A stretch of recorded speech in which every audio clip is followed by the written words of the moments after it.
The origins of what would later become the United States lie within the restless spirit of the early modern world. Between the 15th and 17th centuries, European monarchies were engaged in an intense contest to explore, conquer, and control new lands that promised wealth and prestige. The voyages of Columbus in 1492, Cabot in 1497, and later Magellan Vespucci, and others changed humanity's understanding of geography and possibility. These expeditions were not motivated purely by curiosity. They were propelled by the intertwined forces of commerce, competition, and faith. For the Spanish and Portuguese crowns, overseas expansion promised gold, spices, and converts. For England, a relatively late participant in the imperial race, colonization offered both a solution to domestic instability and a chance to challenge Iberian power on the global stage. By the early 17th century, England faced economic pressures, religious divisions, and social dislocation. Population growth outpaced agricultural productivity, creating widespread poverty. The Reformation had produced not only new theological identities, but also political tension between monarch and parliament. Many English thinkers, influenced by mercantilist theory, argued that colonies would strengthen the kingdom by supplying raw materials and markets for English goods. Thus, when private investors and adventurers proposed settlements in the New World, the Crown granted charters with enthusiasm. The hope was that colonies would relieve social strain at home while generating profit abroad. The first enduring English settlement in North America was established in 1607 at Jamestown, Virginia, under the charter of the Virginia Company. Its early years were a story of mismanagement and near disaster. The settlers, largely gentlemen unaccustomed to manual labor, found themselves ill-prepared for the environmental and epidemiological challenges of the Chesapeake region. Food shortages, disease, and conflicts with the Powhatan Confederacy reduced the population drastically. Yet, through adaptation and the eventual cultivation of tobacco as a cash crop, Jamestown survived. Tobacco quickly became the economic foundation of Virginia, and an export that tied the colony to Atlantic markets. With this crop came a system of labor that evolved from indentured servitude to African slavery, embedding deep social and racial hierarchies in the fabric of colonial society. Farther north, a different experiment took shape. In 1620, a group of English separatists, later called Pilgrims, founded Plymouth Colony on the coast of present-day Massachusetts. Unlike the profit-driven settlers of Virginia, the Pilgrims sought religious freedom and self-determination. Their voyage on the Mayflower symbolized a new idea, that a community could be founded not merely for economic advantage, but for moral purpose. Upon arrival, they drafted the Mayflower Compact, a brief agreement pledging cooperation under laws created by mutual consent. Though simple, this document foreshadowed later American traditions of self-government and social contract. During the following decade, the Great Migration brought thousands of Puritans to New England. They established the Massachusetts Bay Colony under a charter that allowed substantial local autonomy. Led by figures such as John Winthrop, these settlers envisioned their colony as a city upon a hill, a model Christian society whose righteousness would shine before the world. Their religious zeal created cohesive communities governed by congregational churches and town meetings. Yet their vision also produced intolerance. Dissenters like Roger Williams and Han Hutchinson were expelled, eventually leading to the founding of Rhode Island as a haven for religious liberty. Thus, from its earliest decades, English America contained both authoritarian and pluralistic impulses, each shaping the later national character. Meanwhile, colonization expanded along the Atlantic seaboard. Maryland, founded in 1634 under Lord Baltimore, offered refuge for English Catholics, while adopting economic practices similar to Virginia's plantation agriculture. The Carolinas grew out of land grants to aristocrats loyal to the Stuart monarchy. Their fertile lowlands attracted planters from Barbados, who brought enslaved Africans and a system of labor based on rice and indigo cultivation. Farther north, settlers of Dutch and Swedish origin in the mid-Atlantic were absorbed into English rule when the Duke of York's forces seized New Amsterdam in 1664, renaming it New York. Pennsylvania, granted to William Penn in 1681, introduced yet another medulla holy experiment of Quaker pacifism, representative government, and fair dealing with native peoples. By the early 18th century, these diverse colonies had developed distinct economies, social structures, and political cultures, but all remained bound to the British Crown and to Atlantic trade networks. Economically, the colonies grew within the framework of mercantilism. a theory that viewed global wealth as finite and demanded that colonies serve the interests of the mother country. The Navigation Acts of the mid-17th century required that colonial goods be shipped in English vessels, and that valuable exports such as tobacco, sugar, and later rice be sent only to England or another English colony. These laws aimed to enrich the empire and restrict rival nations, but in practice they also stimulated colonial industry and shipbuilding. Smuggling became common, and local merchants learned how to navigate the gray zones of imperial regulation. Because Britain largely ignored minor violations, a system of salutary neglect developed, allowing the colonies a degree of self-governance that would later prove politically explosive. Socially, the colonies were a mosaic of cultures and classes. In New England, small farms and towns fostered literacy, communal institutions, and relatively egalitarian relations among free men. The middle colonies, New York, New Jersey, Pennsylvania, and Delaware became centers of trade and diversity, home to Germans, Scots-Irish, Dutch, and Africans, as well as English settlers. The southern colonies relied on plantation agriculture and enslaved labor, creating an economy of great wealth for a few and bondage for many. Despite these differences, by 1700 the population of English America exceeded 250,000 and was growing rapidly. Across the continent, the presence of indigenous nations remained constant and powerful. Although disease, displacement, and warfare took enormous tolls, native peoples continued to trade, negotiate, and resist, shaping the limits of colonial expansion. Education and religion were closely linked in early America. The Puritans of Massachusetts established Harvard College in 1636 to train ministers, while other colonies supported church-run schools. The literacy rate among white colonists became unusually high by contemporary standards, which later facilitated the spread of revolutionary ideas. The First Great Awakening of the 1730s and 1740s, a wave of evangelical revivalism, led by preachers such as Jonathan Edwards and George Whitefield, challenged traditional authority and emphasized personal faith. Though religious in nature, the movement had political consequences. It encouraged ordinary people to question established institutions, and to believe that authority rested ultimately in individual conscience. Politically, each colony developed representative institutions. Virginia's House of Burgesses, 1619, was the first elective assembly in the English colonies, and other regions followed with their own legislatures.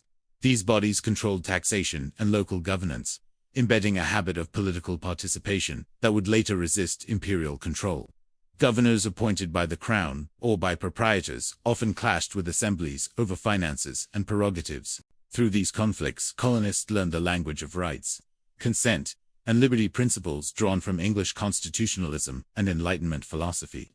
By the mid-18th century, most colonists saw themselves as both loyal subjects and proud participants in a uniquely self-governing society. This complex society matured under the protective shadow of the British Empire. For much of the 17th and early 18th centuries, England's attention was consumed by European wars and domestic politics, leaving the colonies to manage their own affairs. The result was prosperity and autonomy.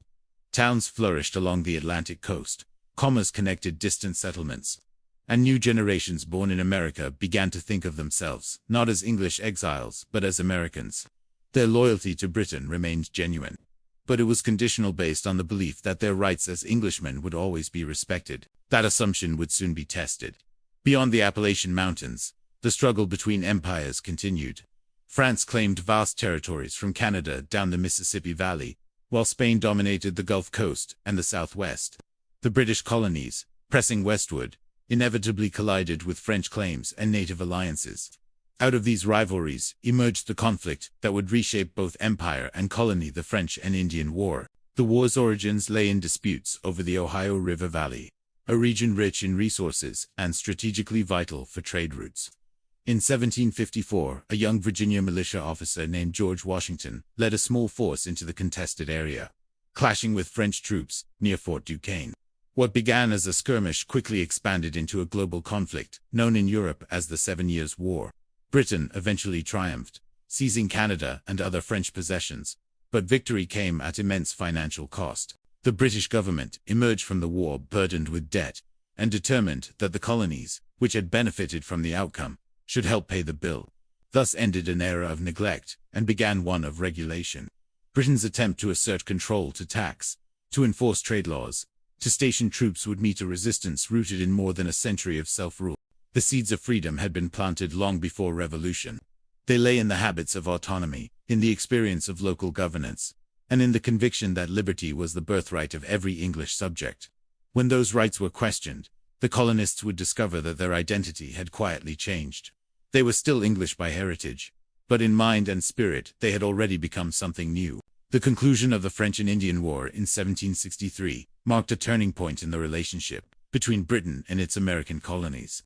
The war had expanded British territory, but also exposed the empire's financial and administrative limitations. Britain's national debt nearly doubled, and the cost of defending its far-flung dominions appeared unsustainable without additional revenue. London officials concluded that the colonies, whose security had been ensured through British victory, should contribute more directly to imperial expenses.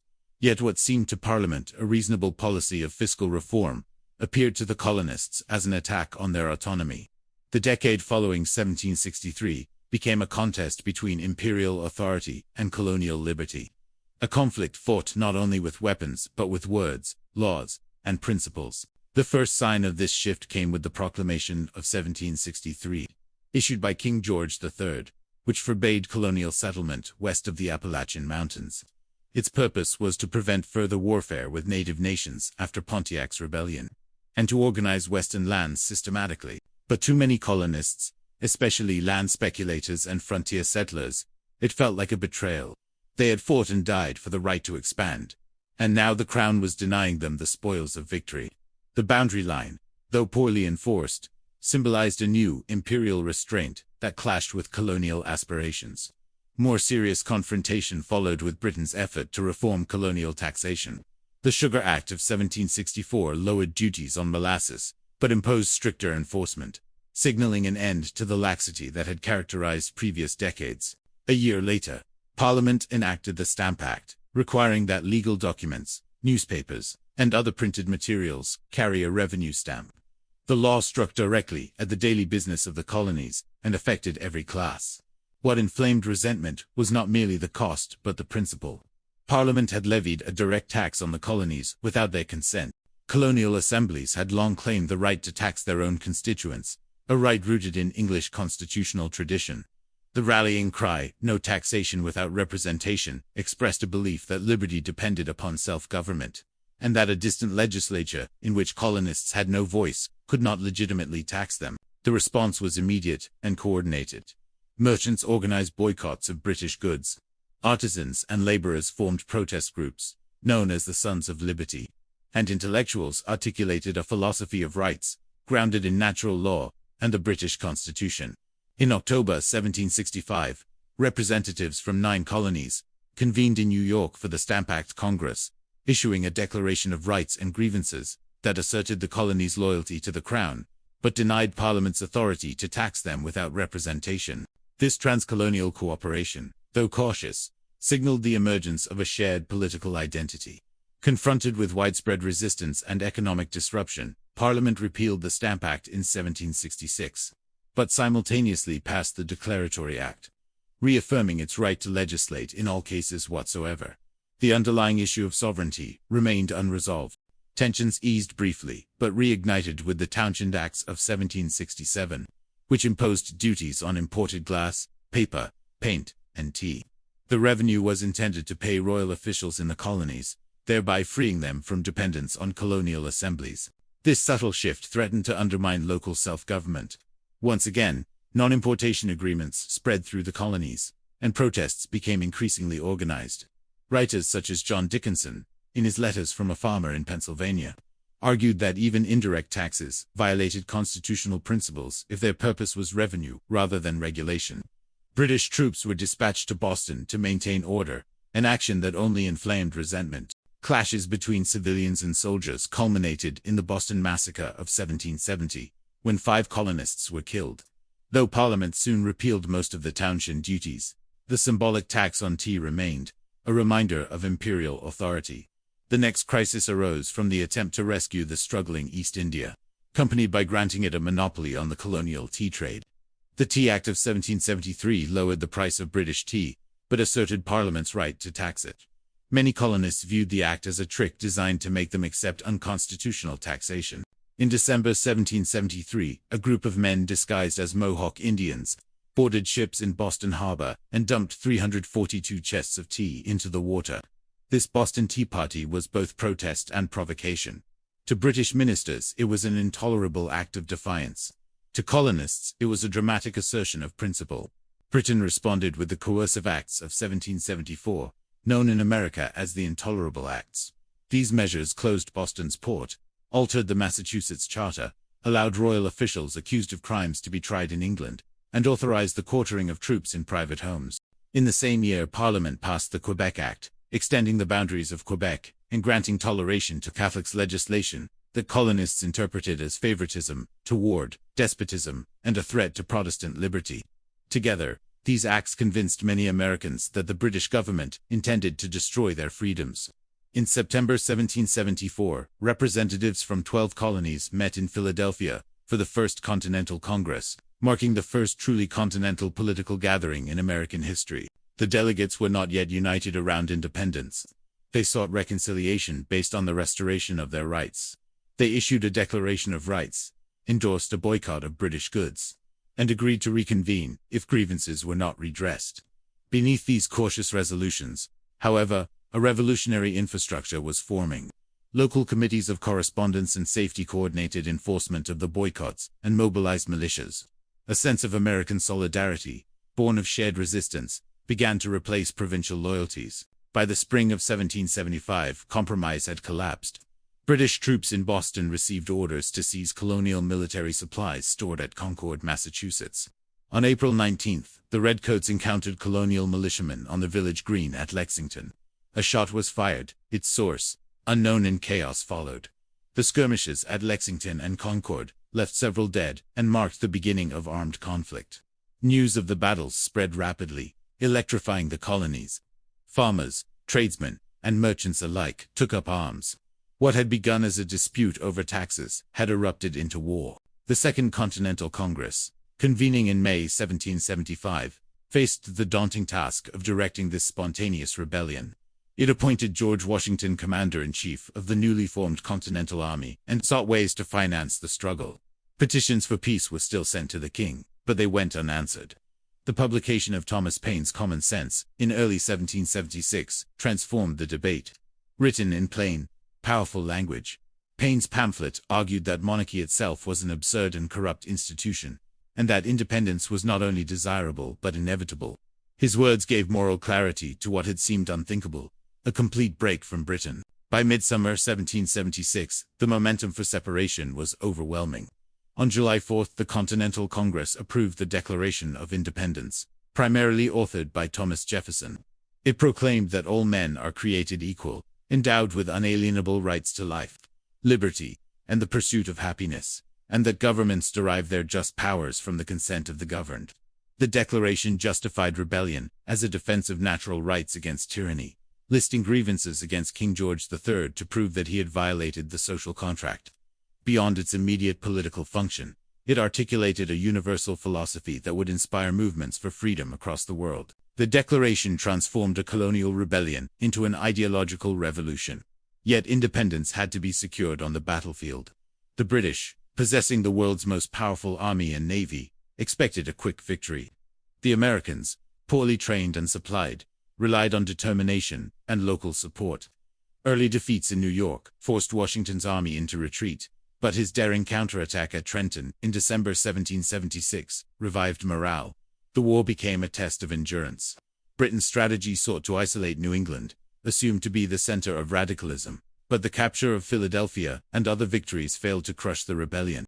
The turning point came in 1777 with the American victory at Saratoga, where General Horatio Gates's forces forced the surrender of a British army under Burgoyne. The triumph convinced France that the American cause was viable. In 1778, France formally allied with the United States, transforming the conflict into a global war that stretched British resources thin. Spanish and Dutch support followed, further isolating Britain diplomatically.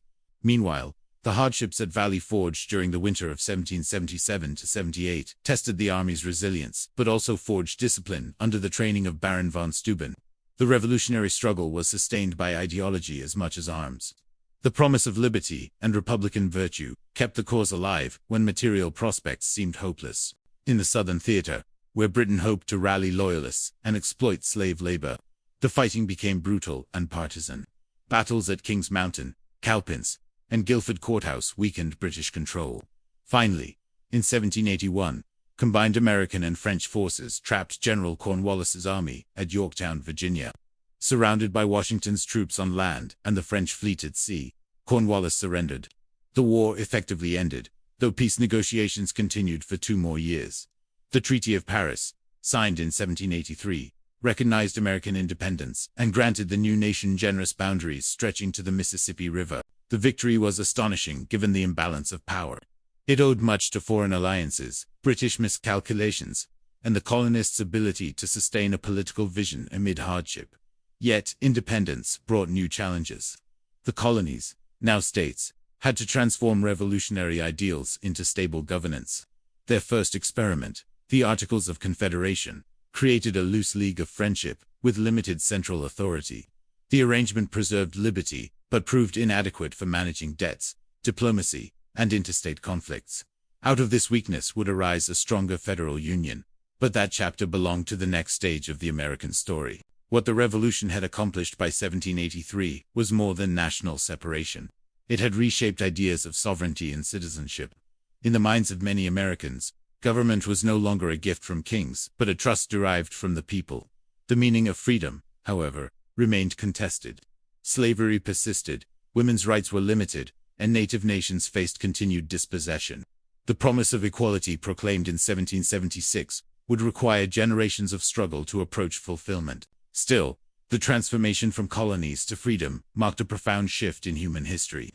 The 13 colonies that had once viewed themselves as extensions of Britain now stood as an independent republic, founded on Enlightenment principles. Their success demonstrated that revolution could achieve not chaos, but creation a new order, grounded in reason, representation, and rights. The ideals born in that age would echo through subsequent revolutions, inspiring peoples from France to Latin America and beyond. Thus, the journey from dependency to independence was neither simple nor inevitable. It was shaped by economic grievance, political evolution, intellectual ferment, and the lived experience of generations who believed that liberty was worth the risk of everything. The American Revolution closed one chapter of empire and opened another in the history of democracy. The colonies had become a nation. The subjects had become citizens. The birth of America was not merely the founding of a state, but the creation of an enduring ideal. That freedom, once awakened, cannot easily be contained. The end of the Revolutionary War, in 1783, marked not only the military triumph of the American colonies, but also the beginning of an immense political experiment. Independence, long pursued as an abstract principle, now demanded practical application. The 13 former colonies had united in defiance of imperial rule. Yet they remained divided by geography, economy, religion, and local interest. The task before them was to convert victory into viable governanza, challenge more formidable than defeating the British Army. The first framework for national government was the Articles of Confederation, drafted in 1777 but ratified only in 1781, just 2 years before the war's conclusion. The Articles reflected the colonists' deep fear of centralized power, having fought against what they perceived as the tyranny of Parliament and the Crown. They were reluctant to create another strong authority that might replicate imperial oppression. The Confederation established a league of friendship among sovereign states, each retaining its independence and jurisdiction. The National Congress possessed only limited powers. It could conduct diplomacy, declare war, borrow money, and manage Western lands, but it could not tax citizens directly or regulate interstate commerce. All major decisions required the approval of 9 of the 13 states, and amendments required unanimity. In theory, the Articles preserved liberty. In practice, they crippled the government's effectiveness. The weaknesses of the Confederation became evident almost immediately. The war had left the nation heavily indebted. Without the authority to levy taxes, Congress depended on voluntary contributions from the states, which rarely arrived in full. Inflation eroded the value of the continental currency, and foreign creditors demanded repayment.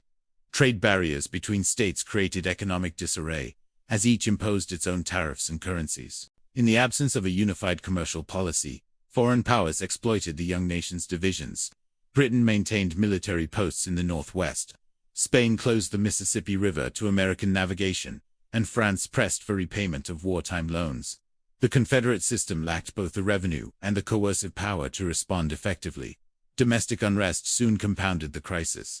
Farmers in western Massachusetts, burdened by debt and taxes, rose in rebellion in 1786, under the leadership of Daniel Shays, a veteran of the Revolution. The state government eventually suppressed the uprising, but Shays' rebellion terrified property owners and political leaders throughout the nation. It revealed that liberty without order could descend into anarchy, and that the existing government was incapable of protecting either property or stability. Many who had once championed local autonomy now began to call for reform. The demand for a stronger central government found expression in the Constitutional Convention, held in Philadelphia in the summer of 1787. Delegates from 12 states, Rhode Island, abstaining, met ostensibly to amend the Articles, but quickly decided to draft an entirely new constitution. The gathering included many of the most prominent figures of the Revolution: George Washington, James Madison, Benjamin Franklin, and Alexander Hamilton among them. Their debates were intense, pragmatic, and profoundly creative. The delegates sought to balance two competing principles: the need for an energetic national government and the preservation of state sovereignty. The resulting Constitution of the United States established a federal system in which power was divided between national and state authorities. It created three separate branches: executive, legislative, and judicial, each with defined powers and checks upon the others. The legislature, or Congress, was bicameral, the House of Representatives apportioned by population, and the Senate granting equal representation to each state. The executive power was vested in a president chosen indirectly through an electoral college, reflecting both Republican ideals and fear of direct democracy. The judiciary was to interpret laws and ensure their constitutionality. The framers also provided mechanisms for amendment, allowing the document to adapt to future circumstances. The Constitution represented a remarkable synthesis of Enlightenment thought and practical experience. It drew upon the political philosophy of Locke and Montesquieu, the lessons of colonial self-government, and the failures of the Confederation. Yet its adoption was far from assured. The document sparked fierce debate between Federalists, who supported ratification, and Anti-Federalists, who feared that it concentrated too much power in the hands of a distant elite. The Federalists, led by Hamilton, Madison, and John Jay, defended the new framework in a series of essays, known as the Federalist Papers, arguing that a strong but limited government was essential for security and prosperity. Opponents demanded explicit safeguards for individual rights, fearing a return to tyranny under another name. To secure ratification, Federalists promised to add a Bill of Rights, enumerating fundamental liberties. By 1789, the Constitution had been ratified by the necessary 9 states. And in 1791, the first 10 amendments, the Bill of Rights, were adopted. These guarantees of freedom of speech, religion, press, assembly, and due process became the moral cornerstone of the new republic. The United States of America, once a fragile confederation, now possessed a durable constitutional foundation. The early years of the republic tested this new system. George Washington, unanimously elected the first president in 1789, embodied national unity and restraint. His administration established precedents that would define the office: the formation of a cabinet, the enforcement of federal laws, and the peaceful transfer of power. Alexander Hamilton, as Secretary of the Treasury, proposed bold measures to stabilize the economy: assumption of state debts, creation of a national bank, and promotion of manufacturing. His vision of a strong federal state provoked opposition from Thomas Jefferson and James Madison, who feared that centralization would betray Republican simplicity. Out of these disagreements emerged the first political parties, the Federalists and the Democratic Republicans. The domestic policies of the 1790s laid the groundwork for the country's financial strength, but also revealed enduring tensions between liberty and authority. Hamilton's excise tax on whiskey sparked rebellion among frontier farmers in 1794, which Washington suppressed with militia forces. The episode demonstrated the federal government's capacity to maintain order, but also raised questions about the limits of popular protests in a republic. Meanwhile, foreign affairs threatened to divide the nation. The French Revolution, which began in 1789, elicited both sympathy and alarm among Americans. Federalists viewed the revolution's violence as a warning against radical democracy. Jeffersonians saw it as an extension of America's own struggle for liberty. Washington's proclamation of neutrality in 1793 sought to steer the fragile nation clear of European conflicts, establishing a tradition of cautious diplomacy. The farewell address Washington delivered in 1796 encapsulated his vision for the Republic. He warned against political factions and foreign entanglements, urging unity based on shared principles. His voluntary retirement after 2 terms set a precedent that would endure until the 20th century, symbolizing the subordination of personal ambition to constitutional order. The peaceful secession of power to John Adams affirmed that the experiment in Republican government could survive leadership change without violence. Despite this success, the turn of the 19th century exposed the young nation's contradictions. The Alien and Sedition Acts of 1798, passed under Adams amid fears of foreign subversion, restricted political dissent, and targeted immigrants, provoking fierce criticism from Jefferson and Madison. Their Virginia and Kentucky resolutions advanced the doctrine that states could judge the constitutionality of federal laws, a concept that would later feed the sectional conflicts of the 19th century. Yet, the election of 1800, in which Jefferson defeated Adams, proved decisive. It was the first peaceful transfer of power between rival parties in modern history. The Revolution of 1800, as Jefferson called it, validated the durability of democratic processes. While the political institutions of the United States matured, its social and economic landscape transformed rapidly. The population, which had been around 3 million at independence, doubled by 1800. Westward migration accelerated as settlers crossed the Appalachians into the Ohio Valley and beyond. The Northwest Ordinance of 1787, one of the Confederation's enduring achievements, provided for the orderly admission of new states and prohibited slavery north of the Ohio River, establishing a precedent for future expansion. Yet this very process of growth would reopen debates over the balance between freedom and bondage. Economically, the Republic remained predominantly agrarian, but urban centers, such as Philadelphia, New York, and Boston grew as hubs of commerce and manufacturing. The expansion of markets and infrastructure fostered a sense of national interdependence. However, regional differences deepened.